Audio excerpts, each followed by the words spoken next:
युवाओं के लिए तैयार किया गया एक खास मंच यूथ कॉर्नर में आपका स्वागत है। आज का मेरा टॉपिक है भाषण की शुरुआत कैसे करें। हर इंसान चाहता है कि वो अपने विचारों से, अपनी बातों से लाखों ऑडियंस क्रिएट करे, करोड़ों लोगों तक अपनी बात पहुंचाए। वो चाहता है कि वो एक सफल वक्ता बने और बेहतरीन तरीके से एक साथ में करोड़ों लोगों तक किसी मंच से अपनी बात पहुंचाने में वो सफल हो।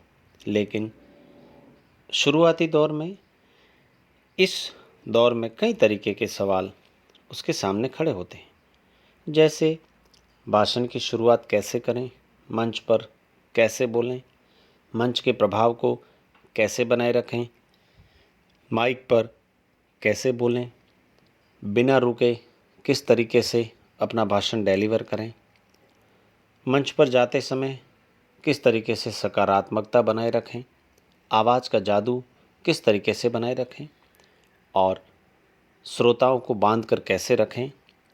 मैं तो पहले कभी बोला ही नहीं हूँ, कैसे बोलूँगा, क्या बोलूँगा। इस तरीके के कई सारे सवाल उसके सामने खड़े होते हैं। और वक्ता बनने की जो हमारी यात्रा है, इस यात्रा में मैं लोगों को दो कैटेगरी में रखना चाहूँगा। पहली कैटेगरी के लोग वो होते हैं जो जब चिर परिचित लोगों के बीच में होते हैं, अपने फैमिली मेम्बर्स के बीच में होते हैं, अपने दोस्तों के बीच में होते हैं, विद्यालय और कॉलेज के ग्रुप और विद्यार्थियों के बीच में होते हैं, तब वो बहुत बोलते हैं। इतना बोलते हैं कि लोग बस किसी को वो बोलने ही नहीं देते। आप ये मान लीजिए, उनके सामने किसी का बोलना तक सहज नहीं होता, क्योंकि वो बोलते ही जाते हैं। लेकिन जैसे ही मंच पर या किसी सामाजिक कार्यक्रम में उन्हें बोलने के लिए आमंत्रित किया जाता है और जब मंच पर उनका नाम पुकारा जाता है, तो लगता है कि पैरों तले ज़मीन खिसक गई, उनकी बोलती बंद हो गई, उनके सर से आसमान हट गया हो। दूसरे तरीके के वो लोग होते हैं जो अपनों के बीच में आम जिंदगी में बहुत कम बोलते हैं, लेकिन मंच पर उनके अंदर बोलने की एक बेहतरीन कला होती है। वो बेहतरीन तरीके से अपनी बात रख लेते हैं। इसके पीछे का सबसे मुख्य कारण होता है, वो यह होता है कि अपनों के बीच में, दोस्तों के बीच में आसानी से बात कर लेना, आसानी से बोल लेना। वो यूँ होता है कि अक्सर हम अपनों को जानते हैं, अक्सर हम दोस्तों को जानते हैं कि उन्हें क्या पसंद है, वो किस बात से राज़ी होते हैं और उनके साथ में कैसे बात करनी है, ये मैं पता होता है। लेकिन जब किसी मंच पर लाखों की भीड़ के सामने, लाखों हजारों श्रोताओं के सामने जब जाना पड़ता है, तब हमें पता नहीं होता कि वो श्रोता क्या हैं, कौन हैं, क्या सुनना चाहते हैं।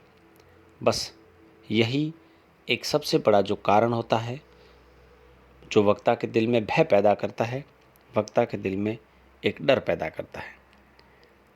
बस इसी डर को हटाने के लिए, इसी डर को ख़त्म करने के लिए हमें किन बातों का ध्यान रखना चाहिए, वो मुख्य मुख्य बातें हैं।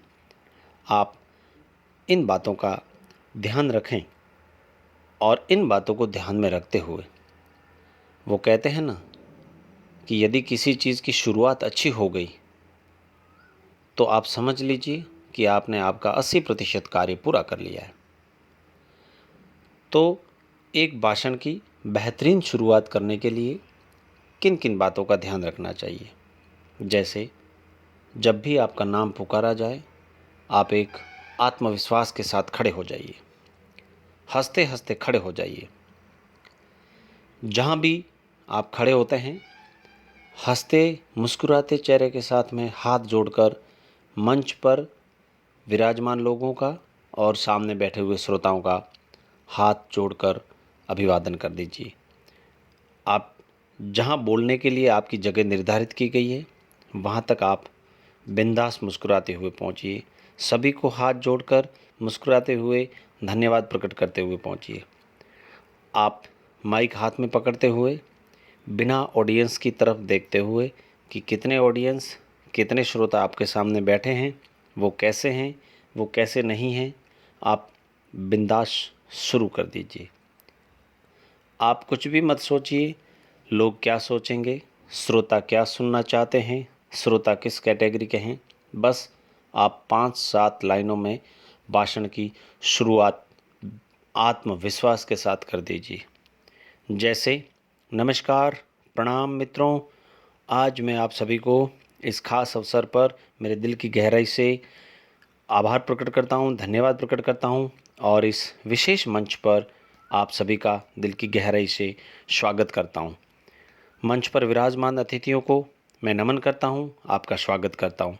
इस अवसर पर आप जो विशेष अतिथि हो या मुख्य अतिथि हो, उन 3-4 लोगों का नाम भी याद है तो ले सकते हैं।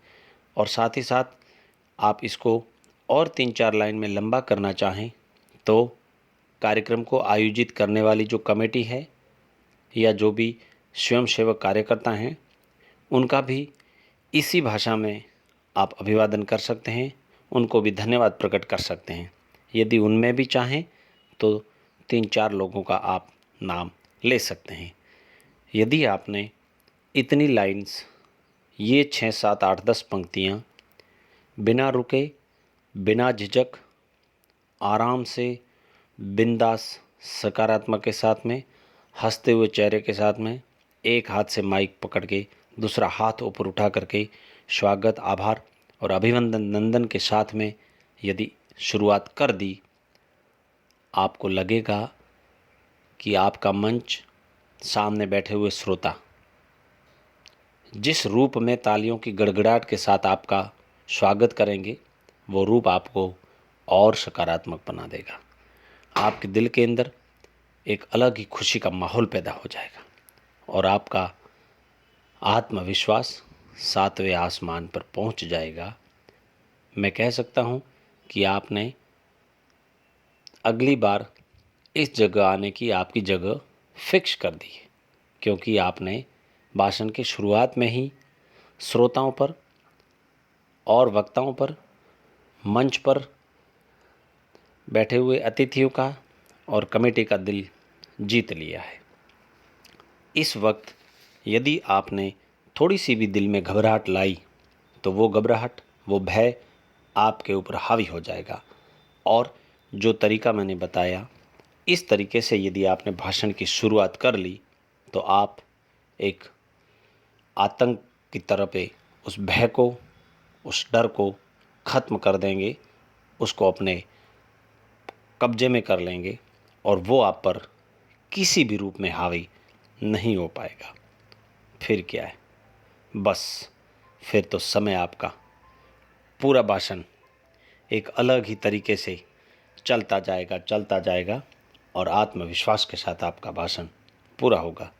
मित्रों, तो चलिए, निकालिए अपनी ज़िंदगी का पहला मौका, ढूंढिए अपनी ज़िंदगी का पहला मौका पाकर लपक जाएं, उसको लपक लें और अपना पहला भाषण बिंदास ठोक दें, शुरुआत कर दें और छा जाएं लोगों पर। धन्यवाद। कमेंट बॉक्स में ज़रूर आप अपने पहले भाषण का अनुभव शेयर करें। आभार।